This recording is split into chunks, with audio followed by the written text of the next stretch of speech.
আজকে একটা মজার জিনিস দেখাবো। এই যে দেখতে পেলেন, আজকে হলো ইলিশ মাছ দিয়ে রান্নাটা করব।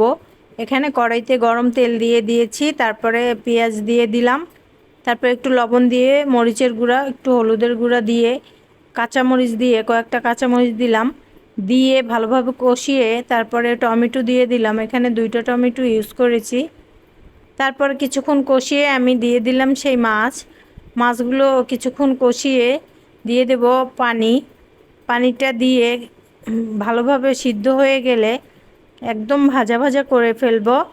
ভাজা ভাজা হয়ে আসছে প্রায়। তারপরে দিয়ে দিলাম 2টা লেবু পাতা। লেবু পাতাগুলোকে দিয়ে কিছুক্ষণ নেড়ে চেড়ে ভাজা ভাজা করে নামিয়ে ফেলবো। নামানো হয়ে গেলে গরম গরম ভাতের সাথে মুখে দিতেই দুর্দান্ত লাগে, অসম্ভব মজার ছিল। এটা ইলিশ মাছের ঘাটা। আপনারাও খেয়ে দেখবেন, খেতে অসম্ভব মজার ছিল। সবাই ভালো থাকবেন, আল্লাহ হাফেজ।